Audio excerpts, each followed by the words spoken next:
कौवी दाना लेने निकले हुए थे कि उन्हें रात हो जाती है। रात के अंधेर में कौवा और कौवी अपना रास्ता भूल जाते हैं और उड़ते उड़ते गलत दिशा में चले जाते हैं।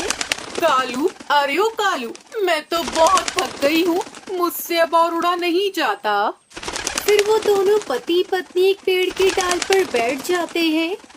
ये पेड़, ये पौधे हमारे जंगल के तो नहीं है, ये हम कहाँ आ गए हैं? मैंने तुमसे कहा था कि हम गलत दिशा में उड़ रहे हैं, मगर तुमने मेरी एक न सुनी। अब रात इसी पे गुजार देंगे, जब सुबह होगी तो फिर देखेंगे आगे क्या करना है। कालू कौवा तो पेड़ पर बैठा बैठा ही अपनी आंखें बंद कर लेता है और सो जाता है। अभी थोड़ी ही देर हुई थी कि तेज बारिश शुरू हो जाती है। और जब क्या बारिश में भी सोते ही रहोगी? बारिश को भी आज ही आना था, एक तो सारी मुश्किलें एक साथ ही आ जाती है। सुनहरी बेटी, खिड़की के पास से उठ जाओ और खिड़की बंद कर दो, बारिश का पानी घर के अंदर आ रहा है। मम्मा, थोड़ी देर बैठ लेने दे। टुनटुनी चिड़िया की बेटी खिड़की में बैठी लालटेन पास रखी अपनी किताब पढ़ रही थी। कालू, भूख भी लग रही है और मेरे सर में भी दर्द है। मुझसे ऐसी बारिश में रात नहीं कटेगी। अब हमें किसी से आसरा लेना पड़ेगा। कोई न कोई पक्षी तो हमें अपने घर में रख ही लेगा। कालू कौवा और सुंदरी कौवी उड़ते हैं और एक घर से उन्हें रोशनी आती हुई दिखाई देती है। दोनों कौवे उस घर की तरफ जाते हैं। कालू कौवा घर के दरवाजे पर दस्तक देता है। मैं देखती हूँ, आप कौन है? बेटी, कोई पड़ा है घर में क्या? पहले बताइए आप कौन है, नहीं तो मैं दरवाजा बंद कर रही हूँ। ना ना, अरे नहीं बेटी, दरवाजा बंद ना करना, हम बहुत मुश्किल में हैं। आज की रात आप हमें अपने घर में आसरा दे दे, तेज बारिश में हम मर जाएंगे। मगर हम आपको जानते ही नहीं हैं, आप अजनबी हैं हमारे लिए। आवाज सुनकर टुनटुनी चिड़िया भी बाहर आ जाती है। आप दोनों कहाँ से आए हैं? हम सागर वाले जंगल से आए हैं। सागर वाले जंगल? वहाँ तो मेरी माँ रहती है। अरे आइए आइए, आप अंदर आ जाइए। हम घर से निकले ही थे कि रास्ता भूल गए और यहाँ आ गए। हम सुबह रोशनी होने पर अपने घर चले जाएंगे। वो है ना टूनी मौसी, उसके घर के पास ही मेरी माँ रहती है। किसी अजनबी को घर में मत रखो, किसी अजनबी पर विश्वास मत करो, किसी अजनबी पर विश्वास मत करो, किसी अजनबी को घर में मत रखो। सुनहरी चिड़िया अपनी किताब से सबक याद कर रही थी। किसी अजनबी को घर में मत रखो। टुनटुनी चिड़िया, तुम्हारी बेटी क्या कह रही है? मैं तो अपनी किताब पढ़ रही हूँ मम्मा। मेरी बेटी ऐसी ही है, जो किताबों में पढ़ती है उसे ही सच मानती है। उसे पता नहीं है कि कुछ रिश्ते बनाए जाते हैं एहसास के, प्यार के। ये आप ये दाना खाएं। कालू कौवा और सुंदरी कौवी भूखे थे, वो दाना खाते हैं। टुनटुनी चिड़ियों ने दो नरम नरम घोंसले देती है और दोनों कौवे सो जाते हैं। सुनहरी उसकी मम्मा भी सो जाती है। बादल की गरज पूरे जंगल को हिला देती है। कालू कौवे सुंदरी ने भी नाश्ता कर लिया था। अब हम चलते हैं टुनटुनी चिड़िया। अभी थोड़ी देर और रुक जाए, थोड़ा और आराम कर ले। अच्छा, रुक जाते हैं। अगर आप कहती हैं तो मैं तो पहले ही बहुत थकी हुई हूँ। कालू जी, टुनटुनी चिड़िया का दिल नहीं तोड़ते। हम शाम को चले जाएंगे और शाम के बाद रात आ जाएगी और रात के बाद अंधेरे में फिर से आप रास्ता भूल जाएंगे। मम्मा, आप इन्हें क्यों रोक रही हैं? मैंने तो बेटा ऐसे ही बात की थी, मुझे क्या पता था ये सच में ही रुक जाएंगे। कालू कौवा और सुंदरी तो पक्के हो जाते हैं और फिर से सो जाते हैं। टुनटुनी चिड़िया को अपना दाना लेने भी जाना था। सुनहरी बेटी, चलो हम दाना लेने आए। ये कौवे तो सो रहे हैं, इन्हें भी दोपहर को दाना देना होगा। टुनटुनी चिड़िया अपनी बेटी के साथ दाना लेने चली जाती है। थोड़ी देर बाद सुंदरी कौवी उठ जाती है। कालू, उठो, देखो टुनटुनी चिड़िया घर में नहीं है। चलो क्यों न थोड़ा जंगल घूम कर आए। कालू कौवा और सुंदरी कौवी जंगल घूमने चले जाते हैं। अमरूद के पेड़ की ठंडी ठंडी छांव में हरिया तोता का घोंसला था। तोते के घोंसले में दो छोटे छोटे अंडे थे, जिन्हें देखकर कौवा और सुंदरी वहीं बैठ जाते हैं। कालू, ना ये जंगल हमारा है और ना ही ये अंडा। मेरा तो आज अंडा पीने का बहुत दिल कर रहा है। यहाँ कौन से हम पकड़े जाएंगे? जल्दी जल्दी से एक एक अंडा पी लेते हैं और टुनटुनी चिड़िया के घर में जाकर फिर से सो जाएंगे। कालू कौवा सुंदरी कौवी हरिया तोता के दोनों अंडे तोड़कर पी लेते हैं और वापस टुनटुनी चिड़िया के घर चले जाते हैं। दोपहर के बाद टुनटुनी चिड़िया भी घर वापस आ जाती है। आप ये दाना खाइए और फिर अपना सफर शुरू करें। अगर अंधेरा हो गया तो आपको फिर से मुश्किल होगी। टुनटुनी बहन, मैंने सोचा है कि हम आज की रात भी यहीं रुक जाते हैं। मेरे ना पंख में भी दर्द हो रहा है, कल तक वो भी ठीक हो जाएंगे, फिर हम चले जाएंगे। सुनहरी चिड़िया सुंदरी कौवी की तरफ घूर घूर कर देख रही थी, मगर सुंदरी कौवी अपना मुंह दूसरी तरफ कर लेती है। दोनों ही पी गया, कोई जालिम मेरे दोनों ही अंडे पी गया। मैंने किसी का क्या बिगाड़ा था जो मेरे साथ ये सब हुआ। हरिया तोता बेचारा अपने टूटे हुए अंडे देखकर रोए जा रहा था। सुंदरी कौवी, कालू ये दाना खा ले। सुंदरी कौवी कालू के कान में कहती है, कालू जी, मेरा तो फिर से कोई अंडा पीने का दिल कर रहा है। आकर खाते हैं। हम पहले नदी से पानी पी आए, फिर हम आकर दाना खा लेंगे। कालू कौवा सुंदरी कौवी घर से निकलते हैं। ये कौवे तो यहाँ के नहीं है, ये इस जंगल में क्या कर रहे हैं? हो सकता है मेरे अंडे इन्होंने ही पिए हों। हरिया तोता उनका पीछा करने लगता है। वो दोनों उड़ते उड़ते सीधा पिंकी चिड़िया के घोंसले में जाते हैं। कालू, ये वाला अंडा बहुत छोटा है, ये मैं पी लेती हूँ और तुम कोई दूसरा देखकर पी लेना। सुंदरी कौवी अंडा पी लेती है। चोर चोर, अंडा चोर, अंडा चोर, मैंने पकड़ लिया अंडा चोर।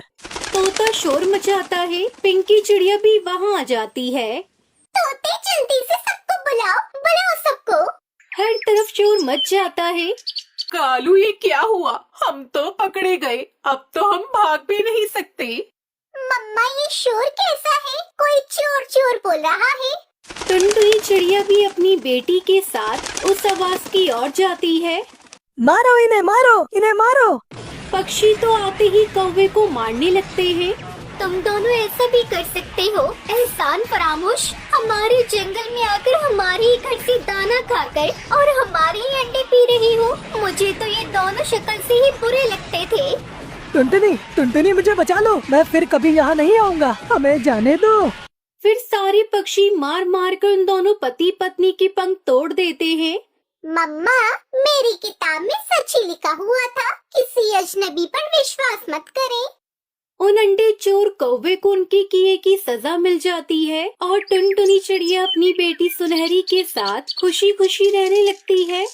एक गांव में टुनटुनी अपनी माँ के साथ रहा करती थी। टुनटुनी के पिता के देहांत के बाद उसकी माँ ने अकेले ही टुनटुनी का पालन पोषण किया था। टुनटुनी बहुत ही समझदार चिड़िया थी। वो हमेशा अपनी माँ के साथ कामों में उनकी मदद किया करती थी और ऐसे ही समय के साथ साथ टुनटुनी बड़ी हो जाती है और कॉलेज जाने लगती है। लेकिन कॉलेज में उसे गाँव के एक बहुत बड़े सेठ कड़कनाथ सेठ के बेटे कालू से प्यार हो जाता है, क्योंकि कालू एक बहुत ही अच्छे स्वभाव का पक्षी था। लेकिन कालू के माता पिता पैसा होने की वजह से बहुत ही घमंडी थे। वो सिर्फ अपने जैसे पक्षियों से ही बातचीत किया करते थे।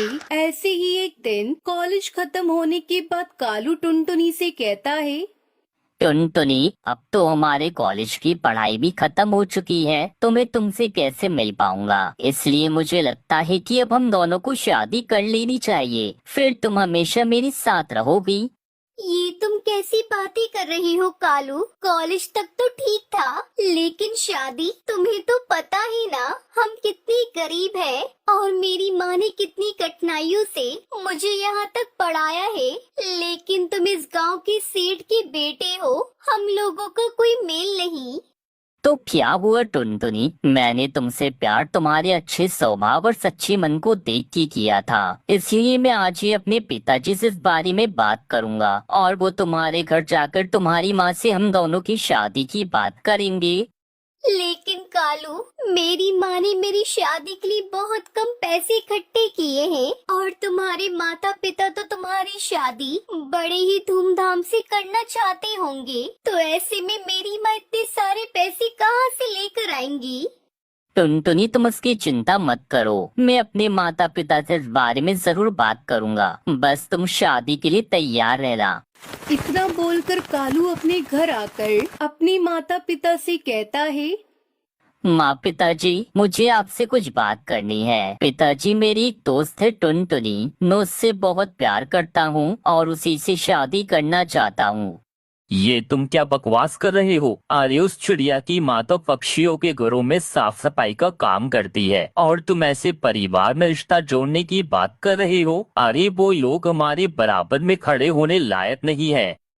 पिताजी, पक्षी की पहचान उसके काम से नहीं बल्कि अच्छे स्वभाव की वजह से होती है, और टुनटुनी उसकी माँ इस मामले में हमसे कई गुना ऊपर है। इसलिए मैंने फैसला कर लिया है कि मैं शादी करूँगा तो टुनटुनी से ही करूँगा।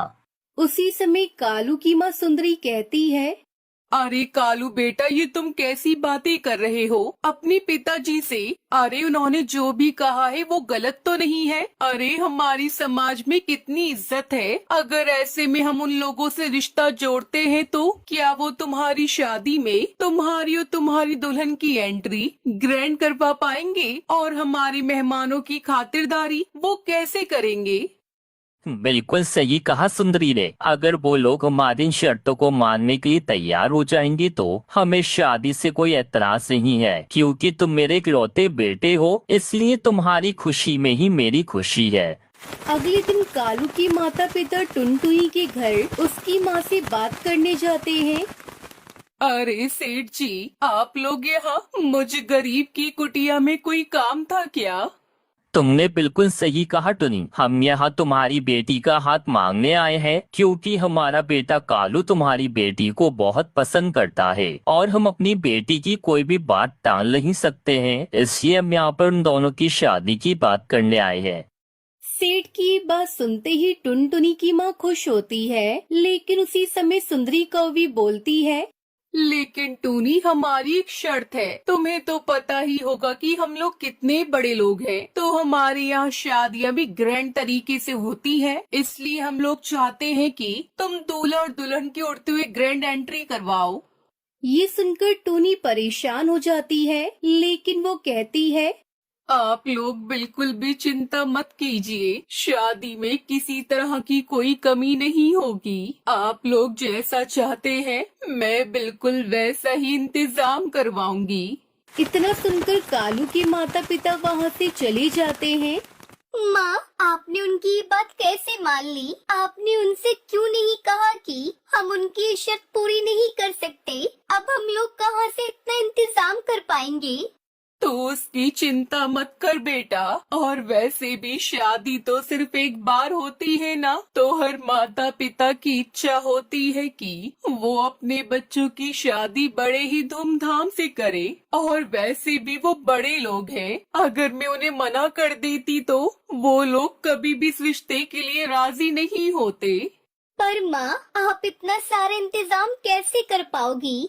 ऐसे ही काफी दिन गुजर जाते हैं। शादी का दिन नजदीक आ जाता है। एक दिन टुनटुनी अपनी माँ टूनी के साथ जंगल की ओर जाने लगती है। चलते चलते वो नदी के पास जाकर बैठ जाते हैं।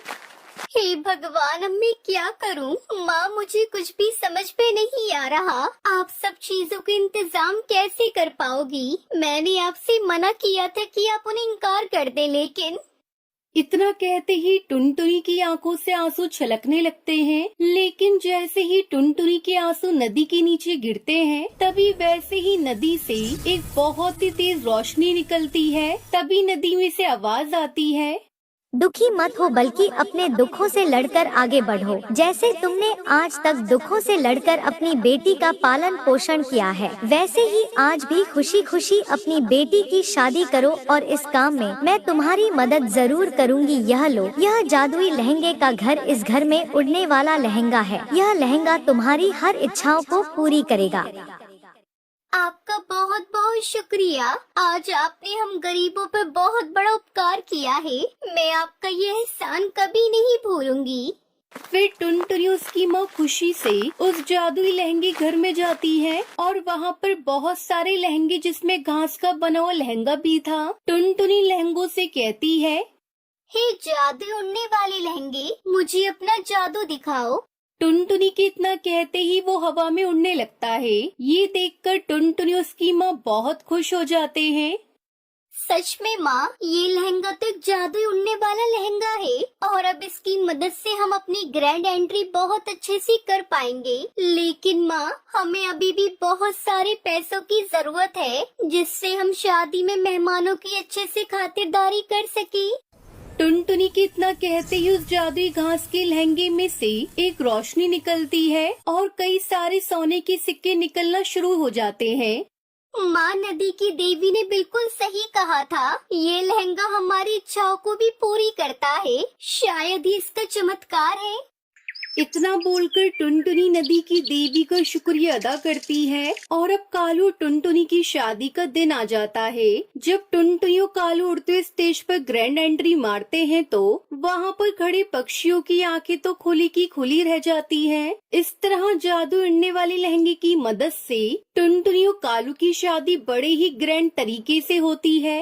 कालू की पत्नी सुंदरी कौवी माँ नहीं बन सकती थी, लेकिन उन्हें अपना कारोबार आगे बढ़ाने के लिए एक बेटा चाहिए था। इधर टुन्नू उसकी पत्नी टुनटुनी गरीबी से जूझ रही थी, लेकिन अपने स्वार्थ के लिए कालू को वो अपने भाई टुन्नू चुड़ा और उसकी पत्नी टुनटुनी से एक बेटा पैदा करने के लिए कहता है।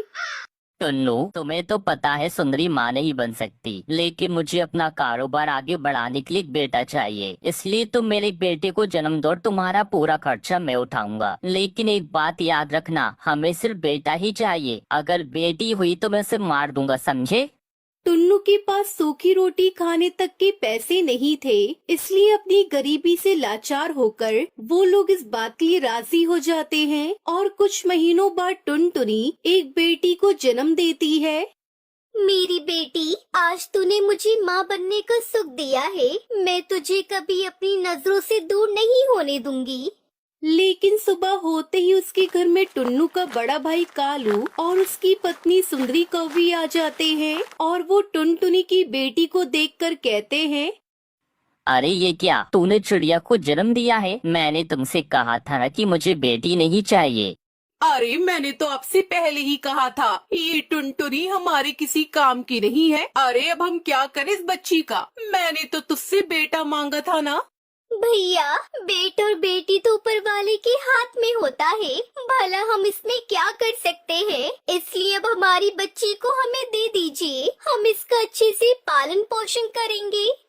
क्या कहा तूने? तू पालन पोषण करेगी इस बच्ची का? अरे अगर तुम दोनों इस बच्ची का पालन पोषण करोगे तो मेरे पैसों का क्या होगा? इस बच्ची के तो मैंने तुझे पैसे दिए हैं, इसलिए इस बच्ची के साथ क्या करना है वो मैं तय करूँगा। इतना बोलकर कालू टुनटुनी के हाथ से बच्ची को छीन लेता है। मैं आपके आगे हाथ जोड़ती हूँ, आप मेरी बच्ची को मत मारिए। सुंदरी, तुम इन दोनों को संभालो, मैं तब तक इस बच्ची को ठिकाने लगा कर आता हूँ। इतना बोलकर कालू उस बच्ची को अपने पुराने सेब के बगीचे में ले जाकर दफना देता है। कालू एक बहुत ही दुष्ट कौवा था और उसके पैसों की धौंस के आगे टुनटुनी और टुन्नू की बिल्कुल नहीं चलती थी। इसलिए उन्होंने जबरदस्ती टुनटुनी को फिर से बच्चा पैदा करने के लिए मजबूर किया। लेकिन इस बार भी टुनटुनी एक बेटी को ही जन्म देती है और कालू फिर से उस बच्ची को अपने उसी सेब के बगीचे में दफना देता है जहाँ उसने पहली बच्ची को दफनाया था। और इस तरह टुनटुनी 3 बच्चियों को जन्म देती है और कालू तीनों को ही सेब के बगीचे में दफना देता है। फिर कालू सुंदरी टुन्नू टुनटुनी को अपने घर से बाहर निकाल देते हैं। सेब के बगीचे के ही आसपास एक बहुत बड़ा तालाब था, इसलिए टुनटुनी और टुन्नू उस तालाब के पास जाकर बैठ जाते हैं। टुनटुनी, मैंने कभी नहीं सोचा था कि मेरा खुद का बड़ा भाई मेरे साथ ऐसा करेगा। सही कह रही हूँ जी, आजकल तो पैसों के लिए भाई भाई एक दूसरे की जान ले लेते हैं। फिर तो उन्होंने हमें सिर्फ घर से निकाला है, लेकिन अब हम लोग कहाँ जाएंगे, क्या खाएंगे? फिर वो दोनों बगीचे के पास ही अपना घोंसला बना लेते हैं। कालू कौवे ने जिन बच्चियों को सेब के बगीचे में दफनाया था वो लोग अभी तक मरे नहीं थे, क्योंकि जमीन के अंदर का तापमान अच्छा था और मिट्टी गीली थी, जिस वजह से उन बच्चियों को पीने का पानी मिल रहा था और वो बच्चियां जिंदा थी। और आज उन लोगों ने अपने माता पिता की सारी बातें सुन ली। आज हमारी वजह से हमारे माता पिता कितने दुखी हैं। उनके पास खाने के लिए कुछ नहीं है। उस दुष्ट कालू कौवे की पत्नी को हमें सबक सिखाना होगा, क्योंकि आज उनकी वजह से हमारे माता पिता इतने दुखी हैं और उन्होंने हमें ही यहाँ पर दफना दिया। लेकिन उससे पहले हमें अपने माता पिता के लिए खाने का कुछ इंतजाम करना पड़ेगा। इसलिए सुनो तुम दोनों, कल सुबह हम अपनी नाभियों से अपने माता पिता के लिए सेब के पेड़ उगाएंगे, जिससे हमारे माता पिता अपना पेट भर पाएंगे। इतना बोलकर वो तीनों बहनें राजी हो जाती हैं। उसी रात तीनों बच्चियों ने अपने पेट से सेब के 3 पेड़ उगाए और सुबह होते ही उन पेड़ों पर ढेर सारे सेब लग गए। जब सुबह उठकर टुन्नू ने देखा, अरे टुनटुनी जल्दी बाहर आओ, देखो हमारे घोंसले के आगे 3 सेब के पेड़ उगे हैं। अरे वाह, ये तो चमत्कार हो गया जी। आज तक इस बगीचे में कभी भी सेब के पेड़ नहीं उगे हैं, लेकिन आज अपने आप ही 3 सेब के पेड़ कैसे हो गए? लगता है ये भगवान का कोई चमत्कार है। अब हमें भूखा नहीं रहना पड़ेगा। ये कहकर टुन्नू बहुत सारे सेब तोड़ लेता है। फिर वो दोनों पति पत्नी पेट भर सेब खाते हैं। टुन्नू जी, हमने आज तक कितनी मुश्किलों का सामना किया है, लेकिन आज हमें रहने के लिए सुकून से जगह और पेट भरने के लिए खाना मिल रहा है। लेकिन पता नहीं हर रोज इस पेड़ पर सेब कहाँ से आ रहे हैं।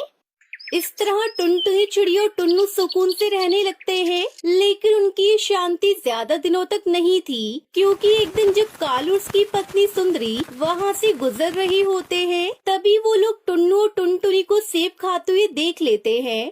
अरे ये नमक हराम यहाँ क्या कर रहे हैं? अरे आपने इन दोनों को घर से निकाल दिया, लेकिन फिर भी ये दोनों यहाँ सुकून से जी रहे हैं और हमारे ही बगीचे में सेब उगाकर अपना पेट भर रहे हैं। लेकिन कोई बात नहीं, कल हम दोनों इन दोनों को दुनिया से ही मिटा देंगे। अगले दिन सुबह उठकर जैसे ही टुन्नू सेब तोड़ने जा रहा होता है, उसी समय कालू उसकी पत्नी वहाँ पर ट्रैक्टर लेकर आ जाते हैं। क्यों रे टुन्नू, मेरे ही बगीचे में चारों तरफ सेब उगाकर अपना पेट भर रहा है, तुझे जरा भी शर्म नहीं आई? अरे नहीं भैया, मैंने कोई चोरी नहीं की। आप हम दोनों को छोड़ दीजिए, हमारे पास रहने के लिए कोई जगह नहीं है, इसलिए हम यहाँ पर आकर रह रहे थे। अरे अब तुम दोनों को रहने और खाने की चिंता करने की कोई जरूरत नहीं है, क्योंकि आज हम तुम दोनों को हमेशा के लिए इस दुनिया से ही मुक्त कर देंगे। लेकिन उससे पहले मैं सेब के पेड़ को जरा जड़ से उखाड़ दूंगा। इतना बोलकर कालू ट्रैक्टर उन तीनों सेब के पेड़ पर चढ़ाने की कोशिश करता है। तभी वो तीनों बच्चियां भी बाहर आ जाती है। कैसे हो बड़े पापा, आपने हमें पहचाना? ये देखकर कालू सुंदरी डर के मारे दूर हट जाते हैं, क्योंकि उन बच्चियों के शरीर पर एक एक सेब लगा हुआ था। अरे कौन हो तुम लोग? अरे हम वही बच्चियां हैं जिन्हें आप लोगों ने बड़ी ही बेरहमी से यहाँ दफना दिया था। अरे नहीं, ऐसा नहीं हो सकता। और इस तरह तीनों बेटियों ने अपनी शक्तियों से कालू सुंदरी को जमीन में दफना दिया और अब टुनटुनी और टुन्नू को उन दोनों के अत्याचारों से मुक्ति मिल गई और वो लोग अपनी बच्चियों को वापस पाकर बहुत खुश हो जाते हैं, क्योंकि अब उनके पास घर, जमीन और उनकी तीनों बेटियां होती हैं। रानो चिड़िया, अब बस बहुत हो गया। अब तुम मेरा घर खाली कर दो। तुमने 5 महीने से मेरे घर का किराया भी नहीं दिया है। पर कालू भैया, मैं तो अंडे देने वाली हूँ और मैं ऐसी हालत में कहाँ जाऊँगी? तो आप प्लीज मुझे इस घर से मत निकालो, मैं दे दूंगी आपका किराया। देखो रानो, तुम चाहे मरो या फिर जियो, कहीं भी जाओ, लेकिन बस मेरा घर खाली कर दो। अब मैं तुम्हें अपने घर में नहीं रख सकता हूँ। और हाँ, अपना सामान भी यहाँ छोड़कर जाना। कम से कम मैं तुम्हारे सामान को बेचकर अपने पैसे तो वसूल कर लूँगा। फिर रानो चिड़िया उदास मन से वहाँ से चली जाती है और वो इधर उधर जंगल में भटकने लगती है। तभी अचानक से तेज बारिश होने लगती है और उस बारिश में रानो पूरी तरह भीग जाती है। तभी उसकी नजर लाडो चिड़िया पर पड़ती है और वो वहाँ जाकर कहती है, लाडो बहन, क्या आप मुझे बता सकती हो कि इस जंगल में सबसे सुरक्षित जगह कौन सी है? वो क्या है ना, मेरे अंडे देने का समय आने वाला है और बारिश भी बहुत तेज हो रही है, इसलिए मैं चाहती हूँ कि मैं किसी सुरक्षित स्थान पर अपने बच्चों को जन्म दूँ। देखो चिड़िया बहन, इस जंगल में एक चील रहता है जो कि बहुत जालिम है। वह हर समय पक्षियों के अंडे ढूंढने की तलाश में रहता है। तो तुम ऐसा करो, यहाँ से कुछ दूरी पर एक टमाटर का खेत है, तो तुम वहाँ जाकर टमाटर का घर बना लो और उसके अंदर रहना। फिर ऐसे उस चील को तुम्हारे अंडों का पता नहीं चलेगा। लाडो बहन, आपका बहुत बहुत धन्यवाद जो आपने मुझे उस चील के बारे में बता दिया। वैसे भी मेरे तो यह पहले अंडे हैं और मैं तो अपने अंडों के लिए बहुत चिंतित हूँ। धन्यवाद की कोई जरूरत नहीं है, यह तो पक्षी होने के नाते मेरा फर्ज था। फिर उसके बाद रानो चिड़िया उस टमाटर के खेत की तरफ चली जाती है। वहाँ वो इतने सारे टमाटर के पेड़ देखकर बहुत खुश होती है। अरे वाह, यहाँ तो बहुत सारे टमाटर हैं, तो क्यों ना मैं इन टमाटरों से अपने लिए घर बना लूँ। उसमें मैं और मेरे अंडे सुरक्षित रहेंगे और टमाटर का घर ठंडा भी रहेगा। ये कहकर रानो चिड़िया जल्दी से अपने लिए एक टमाटर का घर बना लेती है। लाख लाख शुक्र है ऊपर वाले का, मेरा टमाटर का घर बन गया। अब यहाँ पर मेरे अंडे सुरक्षित रहेंगे। फिर कुछ दिनों बाद रानो चिड़िया 2 अंडे दे देती है। रानो चिड़िया तो अपने अंडों को देखकर बहुत खुश थी। रानो चिड़िया को वहाँ टमाटर का घर बनाने से एक फायदा यह भी था कि उसे भोजन की तलाश में दूर नहीं जाना पड़ता। वह वहीं से टमाटर लेकर खा लेती और फिर अपने अंडों का ध्यान रखती। रानो चिड़िया हर दिन गिन गिन कर गुजार रही थी कि कब उसके अंडों से बच्चे बाहर आएंगे और फिर आखिरकार वो दिन आ जाता है जब रानो चिड़िया के दोनों अंडे से बच्चे बाहर आते हैं। रानो तो अपने दोनों बच्चों को देखकर बहुत खुश थी और फिर वो अपने बच्चों को खूब प्यार करती है और इस तरह कुछ दिन बीत जाते हैं। एक दिन रानो चिड़िया पास में ही इंसानों की बातें सुनती है। सुनो जी, कल हम ये फसल काटना शुरू कर देंगी और मैंने दराती लोहार को दी हुई है, कल उससे दराती लेकर आ जाना। यह कहकर वो इंसान वहाँ से चले जाते हैं। रानो चिड़िया तो यह सब सुनकर बहुत परेशान हो जाती है क्योंकि अभी उसके बच्चे बहुत छोटे थे और वो अभी उड़ना नहीं जानते थे। हे भगवान, अब मैं क्या करूं? मैं अब अपने बच्चों को लेकर कहाँ जाऊंगी? मेरे बच्चे तो अभी बहुत छोटे हैं और वह तो उड़ना भी नहीं जानते हैं। अगर इन इंसानों ने यह फसल काट दी तो उस जालिम चील की नजर तो मेरे बच्चों पर पड़ जाएगी। फिर कहीं वो चील मेरे बच्चों को खा ना जाए। मैं क्या करूं? मुझे कुछ समझ नहीं आ रहा है। रानो चिड़िया तो यह सब सुनकर बहुत परेशान हो जाती है और वो इसी परेशानी में उस लाडो चिड़िया के पास आती है। अरे आओ चिड़िया, कैसी हो और तुम्हारे बच्चे कैसे हैं? तुम सब ठीक तो हो ना? हाँ लाडो बहन, मैं बिल्कुल ठीक हूँ और मेरे बच्चे भी बिल्कुल ठीक हैं। लेकिन रानो बहन, एक मुश्किल आ गई है। फिर रानो उस लाडो चिड़िया को वो सारी बात बताती है, जिसे सुनकर लाडो कहती है, ये तो रानो बहुत परेशानी वाली बात है। तुम्हारे बच्चे वहाँ सुरक्षित हैं। अगर तुम उन्हें कहीं और लेकर जाओगी तो उनके लिए बहुत खतरा है। कहीं वो चील उन्हें देख ना ले और उन्हें खा ना ले। इसीलिए मेरे दिमाग में एक बात आ रही है। जो इंसानों की फसल है, हम उनके पास जाते हैं और उनसे विनती करते हैं कि कुछ दिनों के लिए वो अपनी फसल ना काटे। लाडो बहन, क्या वो हमारी बात मान जाएंगे? देखो रानो, कुछ इंसान अच्छे होते हैं और कुछ स्वार्थी भी होते हैं, तो हम एक बार वहाँ जाकर देख लेते हैं। अगर वह इंसान अच्छे होंगे तो हमारी बात जरूर मान जाएंगे। तो चलो हम चलते हैं। फिर रानो और लाडो दोनों उन इंसानों से बात करने के लिए चली जाती हैं। लाडो बहन, यही है वो किसान की पत्नी जो फसल काटने की बात कर रही थी। ठीक है लाडो, तुम यहीं बैठो, मैं जाकर इन इंसानों से सावधानी से बात करती हूँ। हो सकता है यह मेरी बात मान जाएं। सुनो बहन जी, आप मुझे बहुत अच्छी इंसान लग रही हो। क्या आप मेरी एक बात मान सकती हो? हाँ हाँ बोलो, क्या बात है चिड़िया? वो क्या है ना, आप कुछ दिनों के लिए अपनी फसल ना काटो, क्योंकि मेरी एक दोस्त चिड़िया है जो कि अपने बच्चों के साथ तुम्हारे टमाटर के खेत में ही रहती है। अभी उसके बच्चे बहुत छोटे हैं। एक जंगल में एक बहुत बड़ा पुराना बरगद का पेड़ था। उस बरगद के पेड़ पर एक घोंसला था जिसमें वर्षों से कालू कौवा टुनटुनी चिड़िया का एक जोड़ा रहा करता था। दोनों बहुत खुशी में अपनी जिंदगी गुजार रहे थे। एक दिन एक बिल्लू बिल्ला भटकते हुए उस बरगद के पेड़ के पास आ गया। पेड़ के तने का बड़ा खोल देखकर वो वहीं रहने लगा। कालू कौवा टुनटुनी चिड़िया इस बात से अनजान थे। एक दिन जब कालू और टुनटुनी भोजन की तलाश में निकले तो मौका पाकर पेड़ के खोल में रहने वाला बिल्लू बिल्ला ने ऊपर जाकर उनके अंडों को खा लिया और चुपचाप अपने खोल में आकर सो गया। तभी टुनटुनी चिड़िया कालू अपने घोंसले में आ गई। दोस्तों, कल की वीडियो में आपने इतने कम लाइक क्यों किए? मुझे बहुत बुरा लगता है। दोस्तों, जब मैं आपके कहने पर कहानी बनाती हूँ और आप बहुत कम लाइक करते हो, और जब आप कम लाइक करते हो तो मुझे वीडियो बनाने का बिल्कुल भी मन नहीं करता है। तो प्लीज दोस्तों, अब इस वीडियो पर जाकर लाइक कर दो। अरे मेरे अंडे कहाँ गए? कौन ले गया मेरे अंडों को? हे भगवान, ये सब कैसे हो गया?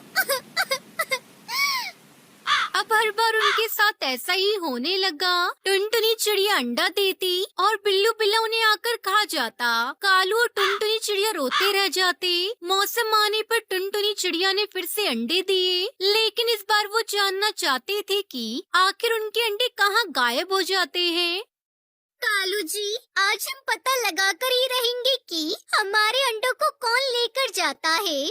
एक दिन वो रोज की तरह घोंसले से बाहर निकले और दूर जाकर पेड़ के पास छुपकर अपने घोंसले की निगरानी करने लगे। तभी बिल्लू बिल्ला पेड़ के खोल से निकला और घोंसले में जाकर अंडों को खा गया। अपनी आंखों के सामने अपने बच्चों को मरता देखकर कालू को वो टुनटुनी चिड़िया तड़प कर रह गए।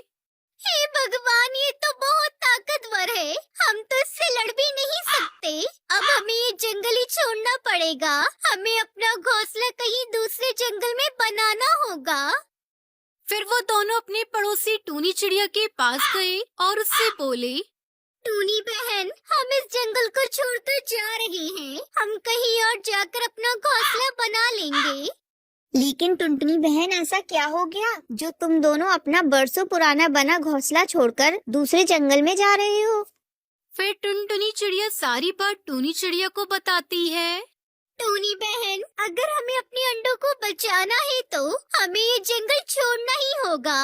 हम उस बिल्लू बिल्ला का सामना नहीं कर सकते। टुनटुनी बहन, इस तरह डरकर अपना सालों पुराना घोंसला छोड़ना सही नहीं है। अगर ये मुसीबत तुम पर आई है तो उसका कोई ना कोई हल अवश्य होगा। कालू कौवा बोला, टूनी बहन, हम कर भी क्या सकते हैं? उस दुष्ट बिल्ले की शक्ति के सामने हम कमजोर हैं। हम उसका मुकाबला नहीं कर सकते। अब कहीं और जाने के अलावा हमारे पास कोई चारा नहीं है। हम हर समय अपने बच्चों को मरते हुए नहीं देख सकते।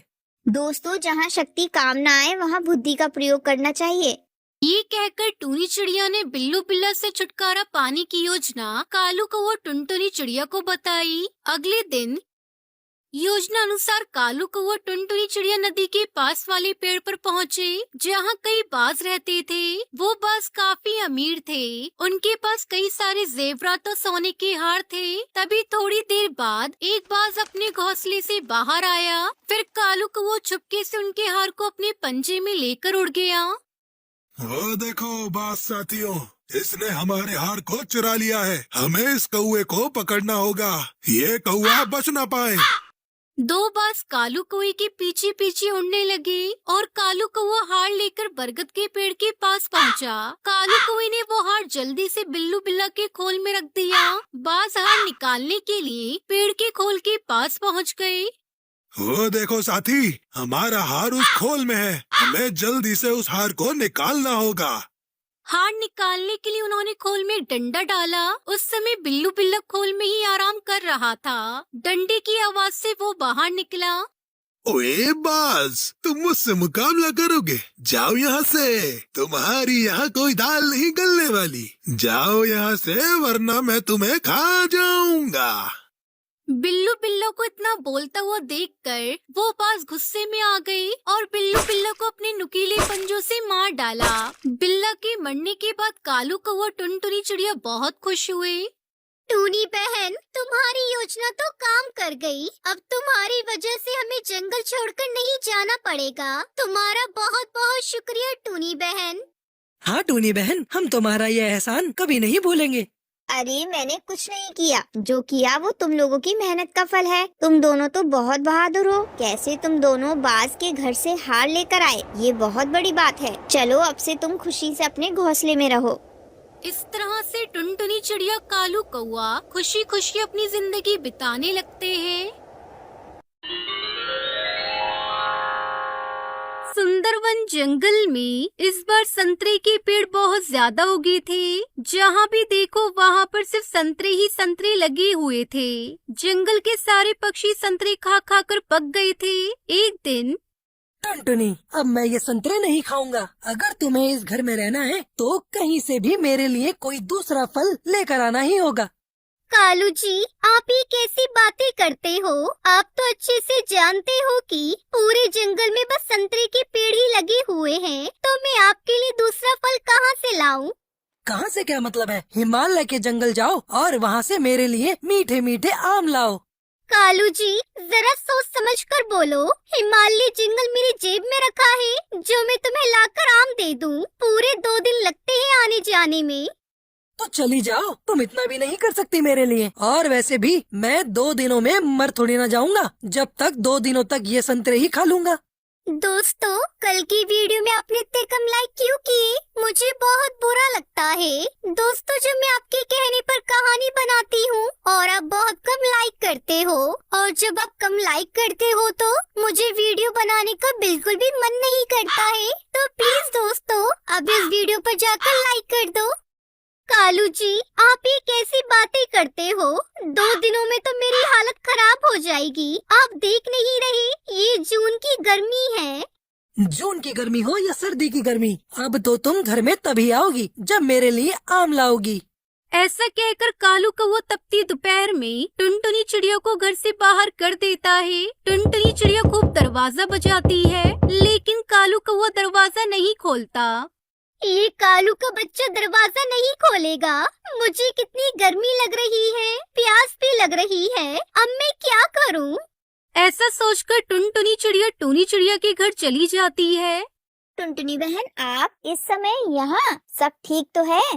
टूनी चिड़िया, कुछ भी ठीक नहीं है। कालू ने मुझे घर से बाहर निकाल दिया है। जरूर आपने कोई न कोई शैतानी की होगी, वरना इस भयंकर गर्मी में कालू भाई ऐसा कभी नहीं करते। मैंने कुछ नहीं किया। इस बार सारी गलती कालू की है। ये कहकर टुनटुनी चिड़िया रोते हुए कालू कौवे की सारी बातें बता देती है। हाँ टुनटुनी बहन, आप ठीक कहती हो। इस बार तो सारी गलती कालू भाई की है। टूनी चिड़िया, इस समस्या को कोई समाधान निकालो। मैं इस भयंकर गर्मी में घर से बाहर नहीं रह सकती। टुनटुनी बहन, कालू इस जंगल के सबसे जिद्दी पक्षी है। अपने आगे किसी की नहीं सुनता। तो फिर कालू भाई मेरी बात कैसे सुनेगा? उल्टा मुझे ही धमका देगा। टूनी चिड़िया की ऐसी बातें सुनकर टुनटुनी चिड़िया बहुत दुखी होती है और बंटी कबूतर के घर जाती है। कहो टुनटुनी बहन, इस भयंकर गर्मी में यहाँ आना कैसे हुआ? मैं तुम्हारी क्या मदद कर सकता हूँ? टुनटुनी चिड़िया रोते हुए बंटी कबूतर को सारी बातें बता देती है। प्लीज बंटी कबूतर, मेरे पति को मेरे साथ आकर समझा दो। वो मुझे घर के अंदर नहीं आने दे रहे।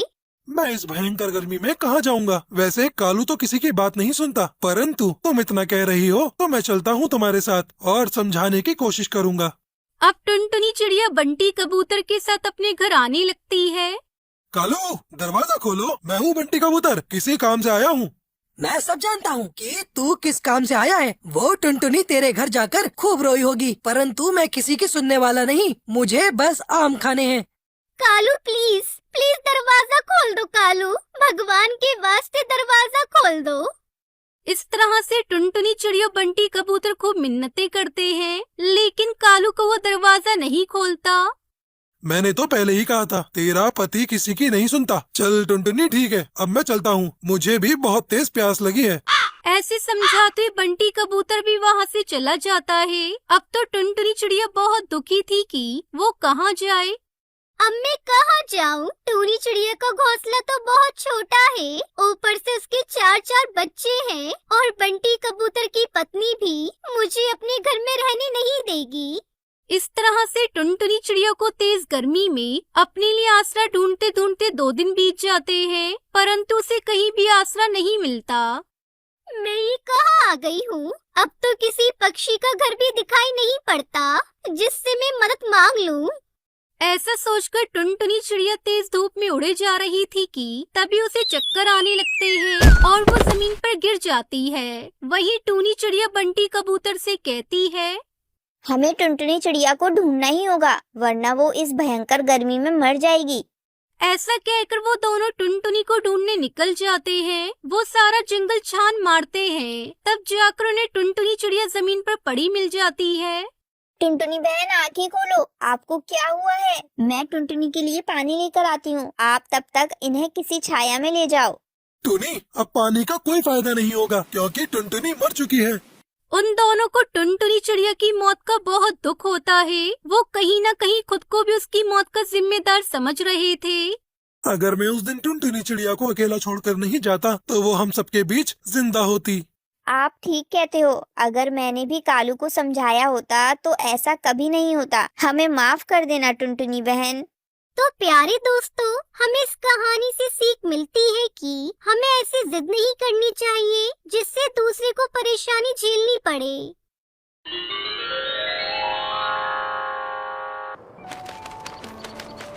सुंदरवन के घने जंगल में टुनटुनी चिड़िया अपने बच्चों के साथ रहती थी। टुनटुनी चिड़िया सबकी मदद करती थी, जिससे जंगल के सभी पक्षी टुनटुनी चिड़िया को बहुत मान सम्मान देते थे। टुनटुनी चिड़िया के 2 बच्चे थे, वो बहुत ही छोटे थे, इसलिए टुनटुनी चिड़िया उन्हें घर में छोड़कर अकेली भोजन की तलाश में जाती थी।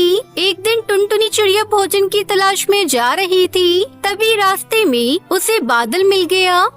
अच्छा हुआ तुम मुझे रास्ते में मिल गई। मैं पास वाले जंगल से आ रहा हूँ, वहाँ मैंने बारिश कर दी है और अब मैं पानी पीने जा रहा हूँ। 2 दिनों बाद तुम्हारे जंगल में भी पानी बरसाने आऊँगा। तुम जाकर सभी पक्षियों को मेरा संदेश दे देना कि मेरे आने से पहले वो सब अपना अपना घोंसला मजबूत कर लें। अब मैं चलता हूँ। ठीक है बादल भैया, मैं सारे पक्षियों को बता दूंगी। फिर बादल वहाँ से चला जाता है और चिड़िया भोजन की तलाश में चली जाती है। शाम को चिड़िया सारे पक्षियों को बताने उनके घोंसले में जाती है। हरी काका, ओ हरी काका, बादल का संदेश है। 2 दिनों बाद वो हमारे जंगल में बारिश करने आ रहे हैं। आप अपना घोंसला मजबूत कर लो। ठीक है चिड़िया बहन, मैं अभी से ही लग जाता हूँ अपना घोंसला मजबूत करने में। उसके बाद टुनटुनी चिड़िया कालू कौवे के पास जाती है, जो कि एक पेड़ पर आराम कर रहा था। कालू भैया, ओ कालू भैया, आपको बादल का संदेश देना है। क्या बात है टुनटुनी, जल्दी बताओ, मुझे बहुत जोरों की नींद आ रही है। कालू भैया, 2 दिन बाद बादल भैया हमारे जंगल में बारिश करने आ रहे हैं। उन्होंने सभी पक्षियों को अपना घर मजबूत करने को कहा है। लेकिन मेरा तो कोई घोंसला ही नहीं है। अगर आपको कोई घोंसला बनाना हो तो जल्द से जल्द बना लो, फिर 2 दिन बाद बारिश हो जाएगी। देखो टुनटुनी, अपने घर की चिंता करो, जंगल में कोई बारिश वारिश नहीं होगी। चलो जाओ यहाँ से और मुझे सोने दो। कालू भैया, आपको समझाने को कोई फायदा नहीं। खैर मुझे क्या, मुझे तो संदेश देना था बादल भैया का, जो मैंने आपको दे दिया। जल्दी 2 दिन बीत गए। टुनटुनी चिड़िया बच्चों के लिए भोजन लेने जंगल में गई थी। बच्चे घर में अकेले थे। उधर कालू कौवा टुनटुनी चिड़िया से जला भुना बैठा था। ये टुनटुनी तो अपने आप को बहुत ही समझदार समझती है। 2 दिन बीत गए पर बारिश का कहीं नामो निशान नहीं। टुनटुनी अपने मजबूत घोंसले पर बहुत इतराती फिरती है। आज मैं इसका घोंसला ही तोड़ दूंगा, ना रहेगा घोंसला और ना ही ये टुनटुनी इतराएगी। अब कालू कौवा टुनटुनी चिड़िया के घोंसले में जाता है। बच्चे वही डाल पर खेल रहे थे। फिर कालू कौवा टुनटुनी चिड़िया के घोंसले को तोड़ने लगता है। तभी उसके बच्चे घर टूटने की आवाज सुनकर डर जाते हैं। आप हमारा घोंसला क्यों तोड़ रहे हैं? हम कहाँ रहेंगे? मम्मा भी घर में नहीं है, आप जाओ यहाँ से। चुप कर पिद्दी चिड़िया, जब तेरी माँ आए तो बता देना तेरे इस घोंसले को कालू ने तोड़ा है। टुनटुनी चिड़िया का घोंसला तोड़ने के बाद कालू कौवा वहाँ से चला जाता है। टुनटुनी चिड़िया भोजन लेकर घर आती है तो देखती है कि उसका घोंसला तो टूटा हुआ था और बच्चे रो रहे थे। ये कैसे हो गया? ना बारिश हुई ना आंधी चली, मेरा घोंसला कैसे टूट गया? माँ, वो कालू अंकल ने अपना घोंसला तोड़ दिया।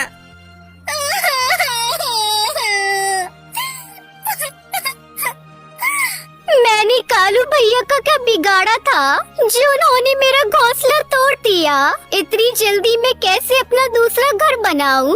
तभी टुनटुनी चिड़िया देखती है कि आकाश में काले काले बादल छा गए और बारिश होने लगी। टुनटुनी चिड़िया अपने बच्चों को लेकर पपीते के पेड़ के पास चली जाती है। वो पेड़ से कहती है, पेड़ जी, मुझे अपनी डाल पर थोड़ी सी जगह दे दो। मेरा घोंसला कालू कौवे ने तोड़ दिया। जंगल में तेज बारिश हो रही है। बारिश रुकने के बाद मैं अपने बच्चों को लेकर यहाँ से चली जाऊंगी। हाँ हाँ चिड़िया, तुम मेरी इस पेड़ की डाल पर जब तक चाहो आराम से रह लो। इस डाल पर बारिश भी तुम्हारे पास नहीं आएगी। फिर टुनटुनी चिड़िया अपने बच्चों के साथ पपीते की पेड़ की डाल पर रहने लगी। उधर तेज बारिश में कालू कौवा बारिश को झेल नहीं पाया और उसकी मौत हो गई। वहीं टुनटुनी चिड़िया को पेड़ के पास कुछ बांस की लकड़ी पड़ी हुई दिखाई देती है। पेड़ जी, ये जो बांस रखे हैं, इन्हें क्या मैं ले सकती हूँ? मैं इनसे अपना घोंसला बना लूंगी। हाँ टुनटुनी, ये तो सालों से ही यही पड़ी हुई है। तुम इससे अपना मजबूत घर बना लो। अब टुनटुनी चिड़िया दिन रात बांस का घर बनाने में लग जाती है और बांस का एक सुंदर सा घर बना लेती है। उसके बाद टुनटुनी चिड़िया खुशी खुशी अपने बांस के बने घर में रहने लगती है। इस कहानी से हमें सीख मिलती है कि कभी किसी का बुरा नहीं करना चाहिए। बुरा करने वाले का हमेशा बुरा होता है। हर तरफ तबाही थी, मानो कि एक भयंकर तूफान ने पूरे जंगल में पक्षियों के घोंसले को तहस नहस कर दिया हो। लेकिन ये सब तूफान ने नहीं, बल्कि क्रूर बिल्लू बिल्ली ने किया था। अपनी ताकत के घमंड में चूर रास्ते में आए सारे घोंसलों को तोड़ता कुचलता जा रहा था और दूसरी तरफ एक चिड़िया अपने घोंसले में 3 अंडों के साथ खुशी से रहती थी। वो हर वक्त उन अंडों को निहारती रहती थी क्योंकि वो उसके जीवन के पहले अंडे थे। सुनो जी, ये बताओ, इन अंडों में से हमारे प्यारे प्यारे बच्चे कब निकलेंगे? कब इनकी चींची करने वाली आवाज सुनाई देगी? मैं इनके साथ खेलना चाहती हूँ। उन्हें उन्नों कीड़ों का शिकार कराना चाहती हूँ। बताओ ना कि हमारे बच्चे अंडों में से कब निकलेंगे? अगर हमें अपने बच्चों के साथ खेलना है, शिकार करना सिखाना है, तो हमें जितना जल्दी हो सके अपने अंडों को इस जंगल से दूर ले जाना होगा, क्योंकि इस जंगल में एक दुष्ट बिल्ला आ चुका है। उस बिल्ले ने पूरे जंगल में पक्षियों के घोंसलों को उखाड़ फेंका है और कई पक्षियों की हत्या कर दी है। आगे बढ़ने से पहले एक माँ के बिना घर चलाना कितना मुश्किल होता है, जो दिन रात अपने परिवार और बच्चों के लिए काम करती है। तो आज उस प्यारी सी माँ के लिए एक लाइक और एक सब्सक्राइब जरूर कर देना और साथ ही अपनी प्यारी सी माँ के लिए कमेंट में ये इमोजी जरूर सेंड कर देना। नहीं, ऐसा कैसे हो सकता है? हम अपने अंडों को लेकर कहाँ जाएंगे? कौन हमें पनाह देगा? अरे नहीं, ये यहीं आ रहा है। तुम अंडों का ख्याल रखना, मैं अभी इसको यहाँ आने से रोकता हूँ। ऐ दुष्ट बिल्ले, आगे मत जाओ। उस तरफ मेरी पत्नी और मेरे अंडे हैं। अगर तू आगे आया तो तू मेरे घोंसले को भी नष्ट कर देगा। तू किसी और जंगल चला जा। तेरी इतनी हिम्मत कि तू मुझे आदेश दे? इतना छोटा होकर भी तू मुझे आदेश दे रहा है? तुझे इसकी कीमत चुकानी होगी। बिल्लू बिल्ला आगे बढ़कर टुनटुनी चिड़िया के पेड़ को जोर जोर से हिलाने लगता है, जिससे उसका घोंसला भी हिलने लगता है। मेरे बच्चे, मेरे अंडों को मत मारो। हे ऊपर वाले, ये सब क्या हो रहा है? तभी बिल्लू बिल्ला जोर से पेड़ को हिलाकर उसके घोंसले को नीचे गिरा देता है, जिसकी वजह से उसके अंडे नीचे गिरकर टूट जाते हैं।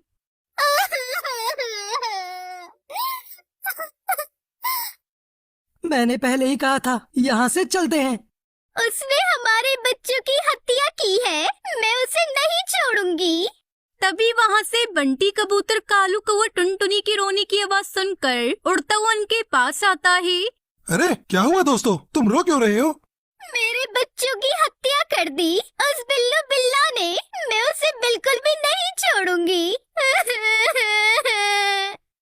दोस्त, एक क्रूर बिल्लू बिल्ला ने हमारे अंडों को तोड़ दिया है।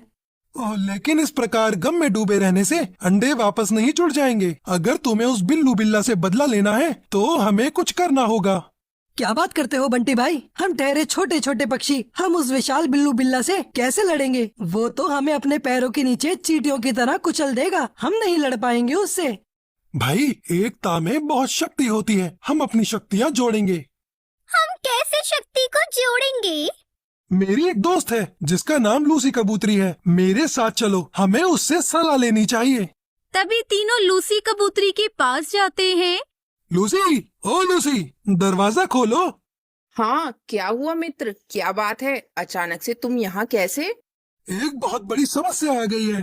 फिर बंटी कबूतर ने लूसी कबूतरी को टुनटुनी चिड़िया कालू कोई के अंडे फूटने की सारी घटना सुनाई। लूसी कबूतरी ये सुनकर बहुत दुखी हुई।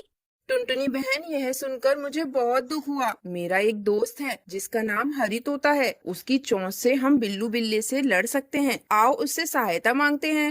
अब वो चारों हरी तोते के पास पहुँचे। बाहर आओ दोस्त। बोलो लूसी, क्या बात है? फिर टुनटुनी चिड़िया ने अपनी सारी घटना को बताया। अब आप ही हमें बताएं कि हम क्या करें। मुझे ये सुनकर बहुत अफसोस हुआ। आप सभी धैर्य से जरा यही मेरा इंतजार करें, मैं थोड़ी देर बैठकर सोचता हूँ। ये बोलकर वो वापस अपने घोंसले के अंदर चला गया। काफी समय हो चुका है, टुनटुनी का रो रो कर बुरा हाल होता जा रहा है। तभी हरी तोता फिर से घोंसले से बाहर आया। उसके चेहरे पर अलग ही चमक थी। दोस्तों, उस हत्यारे दुष्ट बिल्लू बिल्ले को नष्ट करने की मेरे दिमाग में बड़ी अच्छी योजना आई है, लेकिन उसमें हम सभी का योगदान होगा। हरी तोते ने जैसे ही अपनी अद्भुत योजना बताई तो सब खुशी से उछल पड़े, क्योंकि योजना सचमुच में ही बहुत अच्छी थी। हरी तोता ने दोबारा बारी बारी सबको अपना रोल समझाया। क्या तुम सब समझ गए? हाँ, हम सब अच्छे से समझ गए हैं। कुछ ही दूरी पर बिल्लू बिल्ला पूरे जंगल में तोड़फोड़ मचा रहा था। अब यही सही समय है, सभी तैयार हो जाओ। मैं तो पहले से ही तैयार हूँ। हरी तोता बिल्लू बिल्ला के पास जाकर उसकी आंखों को अपनी लाल चोंच से जख्मी कर देता है, जिस वजह से वो देख नहीं पाता। अरे बचाओ, बचाओ, कोई मेरी मदद करो। कोई तेरी मदद नहीं करेगा। दुष्ट बिल्ले, तूने मेरे बच्चों को मार डाला, अब तू भी उसी आग में जलेगा। और वहीं उसकी मौत हो जाती है। ये सब देखकर जंगल के सभी पक्षी बहुत खुश होते हैं। आपका बहुत बहुत धन्यवाद हरी काका, आपने जंगल के सभी पक्षियों और उनके बच्चों की हत्याओं का बदला लेने में हमारी बहुत सहायता की है। ये एहसान आपका हम कभी नहीं चुका पाएंगे। अरे धन्यवाद मत करो टुनटुनी, एक पक्षी दूसरे पक्षी के काम नहीं आएगा तो कौन आएगा? फिर सभी पक्षी खुशी खुशी अपने घोंसले में जाते हैं और खुशी खुशी रहने लगते हैं। इस कहानी से हमें शिक्षा मिलती है कि एकता में बहुत बल होता है और अहंकारी का देर या सवेरन जरूर होता है।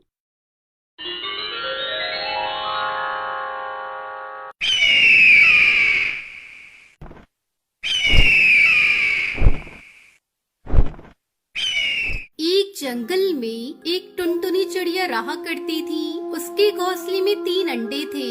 एक दिन चिड़िया ने देखा कि जंगल से सभी पक्षी जंगल छोड़कर भाग रहे थे। उसने बुलबुल चिड़िया को रोककर पूछा, अरे बुलबुल, क्या हो गया?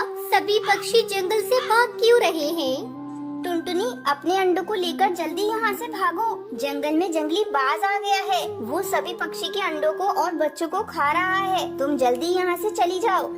लेकिन मैं अपने अंडों को लेकर कैसे जाऊँ? मेरे अंडों से बच्चे आने वाले हैं। अगर मैं अपने अंडों को लेकर उड़ूंगी तो इनमें से बच्चे नीचे निकलकर गिर जाएंगे। टुनटुनी, तुम अपने अंडों को छुपा दो, बाज किसी भी समय यहाँ आ सकता है। तब तक आप लोग हमारे इस वीडियो को लाइक और अगर आपने हमारे चैनल को सब्सक्राइब नहीं किया है तो जल्दी से सब्सक्राइब कर लें और कमेंट सेक्शन में जरूर बताएं कि आपको हमारी ये कहानी कैसी लगी। हाँ, मैं अपने अंडों को छुपा देती हूँ। तुम्हारा शुक्रिया बुलबुल बहन। इतना कहकर टुनटुनी अपने अंडों को घोंसले में ही छिपा देती है और बाज के आने का इंतजार करने लगती है। हे भगवान, अभी मेरे अंडों से बच्चे मत निकालना, नहीं तो बाज मेरे बच्चों को देख लेगा और उन्हें खा जाएगा। तभी वहाँ बाज आ जाता है और टुनटुनी से कहता है, ए चिड़िया, तेरे अंडे कहाँ हैं? जल्दी से मुझे एक अंडा दे दे। मेरे पास कोई अंडा नहीं है। देखो चिड़िया, अगर तुमने मुझे एक अंडा दे दिया तो मैं तुम्हारे बाकी अंडों को नहीं खाऊंगा। लाओ, अब मुझे एक अंडा दे दो। देखो, मैं तुम्हें कह चुकी हूँ कि मेरे पास कोई अंडा नहीं है, तो मैं तुम्हें अंडा कहाँ से दूँ? तुम ऐसे नहीं मानोगी। जरूर तुमने अपने अंडे छिपाए होंगे। मैं अभी उन अंडों को ढूंढता हूँ। इतना कहकर बाज अंडे ढूंढने लगता है, लेकिन उसे कोई अंडा नहीं मिलता, इसलिए वो वापस जाने लगता है। तभी टुनटुनी चिड़िया के अंडे में से बच्चे निकल आते हैं। अरे बच्चों, चुप रहो, बच्चों चुप हो जाओ, नहीं तो वो बाज तुम्हारी आवाज सुन लेगा। तभी बाज बच्चों की आवाज सुन लेता है और वापस टुनटुनी के पास आता है। अरे वाह, अच्छा, तो तुमने अंडे यहाँ छुपा कर रखे थे। अब मैं इन तीनों बच्चों को अपने साथ ले जाऊंगा और घर ले जाकर खाऊंगा। नहीं नहीं बाज भाई, अगर तुमने मेरे बच्चों को खाया तो तुम्हारा पेट खराब हो जाएगा। मैं तो तुम्हारे भले के लिए कह रही हूँ, मेरे बच्चों को मत खाना। अरे वाह, बच्चे खाने से पेट खराब हो जाएगा? फिर तो मैं इन्हें जरूर खाऊंगा, क्योंकि आज तक मैंने बहुत बच्चे खाए हैं, लेकिन मेरा पेट खराब नहीं हुआ। देखो बाज, अगर तुमने मेरे बच्चों को हाथ में लगाया तो मैं तुम्हें नहीं छोड़ूंगी। तुम मेरा क्या कर लोगी? मैं इन बच्चों को तुम्हारे सामने अपने साथ लेकर जाऊंगा और तुम मेरा कुछ भी नहीं कर सकती। जैसे ही बाज बच्चों की तरफ बढ़ता है, टुनटुनी उस पर हमला कर देती है। इस लड़ाई में बाज टुनटुनी को घायल कर देता है। टुनटुनी घायल होकर गिर जाती है। हे भगवान, मेरे बच्चों की रक्षा करना। वो बाज पता नहीं आज मेरे बच्चों के साथ क्या करेगा। तभी वहाँ पर बुलबुल चिड़िया आती है। क्या हुआ टुनटुनी, तुम यहाँ घायल क्यों पड़ी हो और तुम्हारे बच्चे कहाँ हैं? बुलबुल बहन, मेरे बच्चों को बाज उठा ले गया और वो मेरे बच्चों को मारकर खाने वाला है। बुलबुल बहन, मुझसे उड़ा नहीं जा रहा। उस बाज से मेरे बच्चों को बचाने में मेरी मदद करो। लेकिन टुनटुनी, बाज बहुत ताकतवर है, मैं उस बाज से लड़ भी नहीं सकती, तो मैं तुम्हारे बच्चों को कैसे बचा सकती हूँ? बुलबुल बहन, तुम मुझे उस बाज के पास तक ले चलो, मैं खुद अपने बच्चों को उस बाज से छुड़ा कर लाऊंगी। क्या कह रही हो टुनटुनी, तुमसे तो उड़ा भी नहीं जा रहा, तो तुम कैसे अपने बच्चों को उस बाज से छुड़ा कर लाओगी? एक माँ अपने बच्चे के लिए कुछ भी कर सकती है, तुम बस मुझे उस बाज के पास तक ले चलो। ठीक है टुनटुनी, चलो चलते हैं। इतना कहकर बुलबुल टुनटुनी को अपने साथ बाज के पास ले जाती है। देखो बाज, या तो मेरे बच्चों को छोड़ दो, नहीं तो मैं तुम्हें जिंदा नहीं छोड़ूंगी। इतनी चोट खाने के बाद भी तुम्हें अकल नहीं आई? लगता है यहाँ मरने आई हो। अभी भी वक्त है, यहाँ से वापस लौट जाओ। नहीं नहीं, मैं अब अगर वापस जाऊंगी तो अपने बच्चों को लेकर ही जाऊंगी। मेरे बच्चों को छोड़ दो, नहीं तो मैं इस घोंसले में आग लगा दूंगी। मुझे बेवकूफ समझा है क्या? अगर तुमने इस घोंसले में आग लगा दी तो तुम्हारे बच्चे भी मरेंगे, इसलिए तुम इस घोंसले में आग नहीं लगा सकती। मुझे फिक्र नहीं है, और वैसे भी मैं इस घोंसले में आग ना लगाऊं तो भी तुम मेरे बच्चों को खा जाओगे। तो बताओ, तुम मेरे बच्चों को छोड़ते हो या मैं तुम्हें आग के हवाले कर दूं? बेवकूफ किसी और को बनाना। मैं तुम्हारी इन फालतू बातों से डरने वाला नहीं हूँ। इतना सुनते ही टुनटुनी घोंसले में आग लगा देती है। तभी घोंसला जलने लगता है। हे भगवान, इसने तो सच में आग लगा दी। बचा ले भगवान, मुझे बचा ले। आज के बाद मैं किसी चिड़िया के बच्चों को नहीं खाऊंगा। आग तो पूरे घोंसले में फैलने लगी है, मुझे अपने बच्चों को बचाना होगा। भले ही मेरी जान चली जाए, लेकिन मैं अपने बच्चों को बचाने जरूर जाऊंगी। टुनटुनी अपने बच्चों को घोंसले से बाहर फेंक देती है। बच्चे सुरक्षित बच जाते हैं, पर टुनटुनी काफी जल चुकी थी। माँ, आपको ये क्या हो गया? माँ, आप ठीक हो जाओगी माँ? मेरे बच्चों, मैंने तुम्हें बचाकर अपनी माँ होने का फर्ज निभाया है। अब मैं आराम से मर सकती हूँ। बुलबुल, मेरे बच्चों का ख्याल रखना। इतना कहकर टुनटुनी की मौत हो जाती है। माँ, आप हमें छोड़कर नहीं जा सकती। माँ, आंखें खोलो माँ, हम आपके बिना कैसे रहेंगे माँ, हमसे बात करो माँ, आंखें खोलो माँ। बच्चे इसी तरह रोते रहते हैं। फिर बुलबुल उन्हें अपने साथ ले आती है और उन्हें अपने बच्चों की तरह पालती है। प्यारे बच्चों, ऐसी ही और वीडियो देखने के लिए चैनल को सब्सक्राइब करना ना भूलें। दोस्तों, आपको हमारी आज की कहानी कैसी लगी? हमारी कहानी को लाइक करें, कमेंट करके अपनी राय हमें दें। आपके कमेंट और लाइक हमारे हौसले को बढ़ाते हैं। अगर आप हमारे चैनल पर नए आए हैं तो हमारे चैनल को सब्सक्राइब करना ना भूलें। आपका धन्यवाद। रानो चिड़िया, अब बस बहुत हो गया। अब तुम मेरा घर खाली कर दो। तुमने 5 महीने से मेरे घर का किराया भी नहीं दिया है। पर कालू भैया, मैं तो अंडे देने वाली हूँ और मैं ऐसी हालत में कहाँ जाऊंगी? तो आप प्लीज मुझे इस घर से मत निकालो, मैं दे दूंगी आपका किराया। देखो रानो, तुम चाहे मरो या फिर जियो, कहीं भी जाओ, लेकिन बस मेरा घर खाली कर दो। अब मैं तुम्हें अपने घर में नहीं रख सकता हूँ। और हाँ, अपना सामान भी यहाँ छोड़कर जाना। कम से कम मैं तुम्हारे सामान को बेचकर अपने पैसे तो वसूल कर लूँगा।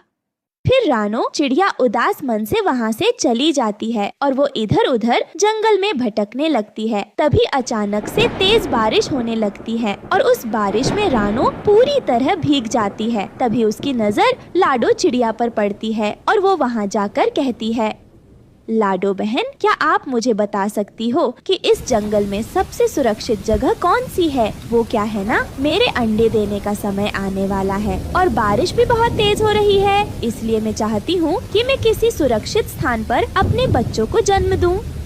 देखो चिड़िया बहन, इस जंगल में एक चील रहता है जो कि बहुत जालिम है। वह हर समय पक्षियों के अंडे ढूंढने की तलाश में रहता है। तो तुम ऐसा करो, यहाँ से कुछ दूरी पर एक टमाटर का खेत है, तो तुम वहाँ जाकर टमाटर का घर बना लो और उसके अंदर रहना। फिर ऐसे उस चील को तुम्हारे अंडों का पता नहीं चलेगा।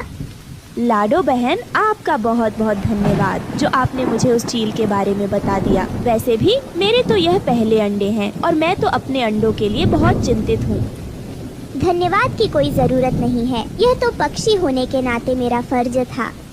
फिर उसके बाद रानो चिड़िया उस टमाटर के खेत की तरफ चली जाती है। वहाँ वो इतने सारे टमाटर के पेड़ देखकर बहुत खुश होती है।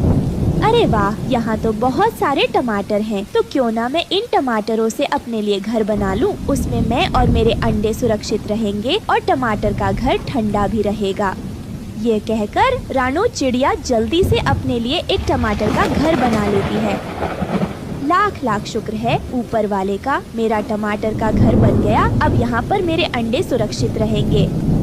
फिर कुछ दिनों बाद रानो चिड़िया 2 अंडे दे देती है। रानो चिड़िया तो अपने अंडों को देखकर बहुत खुश थी। रानो चिड़िया को वहाँ टमाटर का घर बनाने से एक फायदा यह भी था कि उसे भोजन की तलाश में दूर नहीं जाना पड़ता। वह वहीं से टमाटर लेकर खा लेती और फिर अपने अंडों का ध्यान रखती। रानो चिड़िया हर दिन गिन गिन कर गुजार रही थी कि कब उसके अंडों से बच्चे बाहर आएंगे। और फिर आखिरकार वो दिन आ जाता है जब रानो चिड़िया के दोनों अंडे से बच्चे बाहर आते हैं। रानो तो अपने दोनों बच्चों को देखकर बहुत खुश थी और फिर वो अपने बच्चों को खूब प्यार करती है। और इस तरह कुछ दिन बीत जाते हैं। एक दिन रानो चिड़िया पास में ही इंसानों की बातें सुनती है। सुनो जी, कल हम ये फसल काटना शुरू कर देंगी और मैंने दराती लोहार को दी हुई है, कल उससे दराती लेकर आ जाना। यह कहकर वो इंसान वहाँ से चले जाते हैं। रानो चिड़िया तो यह सब सुनकर बहुत परेशान हो जाती है क्योंकि अभी उसके बच्चे बहुत छोटे थे और वो अभी उड़ना नहीं जानते थे। हे भगवान, अब मैं क्या करूं? मैं अब अपने बच्चों को लेकर कहाँ जाऊंगी? मेरे बच्चे तो अभी बहुत छोटे हैं और वह तो उड़ना भी नहीं जानते हैं। अगर इन इंसानों ने यह फसल काट दी तो उस जालिम चील की नजर तो मेरे बच्चों पर पड़ जाएगी। फिर कहीं वो चील मेरे बच्चों को खा ना जाए। मैं क्या करूं? मुझे कुछ समझ नहीं आ रहा है। रानो चिड़िया तो यह सब सुनकर बहुत परेशान हो जाती है और वो इसी परेशानी में उस लाडो चिड़िया के पास आती है। अरे आओ चिड़िया, कैसी हो और तुम्हारे बच्चे कैसे हैं? तुम सब ठीक तो हो ना? हाँ लाडो बहन, मैं बिल्कुल ठीक हूँ और मेरे बच्चे भी बिल्कुल ठीक हैं। लेकिन रानो बहन, एक मुश्किल आ गई है। फिर रानो उस लाडो चिड़िया को वो सारी बात बताती है, जिसे सुनकर लाडो कहती है, ये तो रानो बहुत परेशानी वाली बात है। तुम्हारे बच्चे वहाँ सुरक्षित हैं। अगर तुम उन्हें कहीं और लेकर जाओगी तो उनके लिए बहुत खतरा है। कहीं वो चील उन्हें देख ना ले और उन्हें खा ना ले। इसीलिए मेरे दिमाग में एक बात आ रही है। जो इंसानों की फसल है, हम उनके पास जाते हैं और उनसे विनती करते हैं कि कुछ दिनों के लिए वो अपनी फसल ना काटे। लाडो बहन, क्या वो हमारी बात मान जाएंगे? देखो रानो, कुछ इंसान अच्छे होते हैं और कुछ स्वार्थी भी होते हैं। तो हम एक बार वहाँ जाकर देख लेते हैं। अगर वह इंसान अच्छे होंगे तो हमारी बात जरूर मान जाएंगे। तो चलो हम चलते हैं। फिर रानो और लाडो दोनों उन इंसानों से बात करने के लिए चली जाती हैं। लाडो बहन, यही है वो किसान की पत्नी जो फसल काटने की बात कर रही थी। ठीक है लाडो, तुम यहीं बैठो। मैं जाकर इन इंसानों से सावधानी से बात करती हूँ। हो सकता है यह मेरी बात मान जाएं। सुनो बहन जी, आप मुझे बहुत अच्छी इंसान लग रही हो। क्या आप मेरी एक बात मान सकती हो? हाँ हाँ बोलो, क्या बात है चिड़िया? वो क्या है ना, आप कुछ दिनों के लिए अपनी फसल ना काटो, क्योंकि मेरी एक दोस्त चिड़िया है जो कि अपने बच्चों के साथ तुम्हारे टमाटर के खेत में ही रहती है। अभी उसके बच्चे बहुत छोटे हैं, वह अभी उड़ना नहीं जानते हैं। वो 2-3 दिन में उड़ना सीख जाएंगे। तो आप कृपया करके 2-3 दिन तक फसल ना काटें। तू पागल तो नहीं हो गई है छोटी चिड़िया? मैं चिड़िया के चक्कर में अपनी फसल बर्बाद कर दूं? बारिशों का क्या पता, कभी भी शुरू हो सकती है। मैं अपनी इतनी मेहनत से की हुई फसल कैसे बर्बाद कर सकती हूँ? चल तू जा यहाँ से, नहीं तो एक लगाऊंगी जोर का डंडा। फिर लाडो उदास मन से वहाँ से वापस आ जाती है। क्या हुआ लाडो बहन, क्या वो इंसान आपकी बात मान गए या नहीं? रानो, उन्होंने मेरी बात नहीं मानी। वो तो बहुत लालची है, उसे तो हम पक्षियों की कोई परवाह नहीं है। अब हम क्या करेंगे? वो इंसान बातें कर रहे थे कि उन्होंने अपनी दरांती लोहार के पास भेजी है। चलो हम लोहार से बात करके देखते हैं। अगर उनके पास दरांती नहीं होगी तो वो ये फसल भी नहीं काट पाएंगे। फिर वो दोनों लोहार की तरफ आ जाते हैं। मेरी मदद कर सकते हो?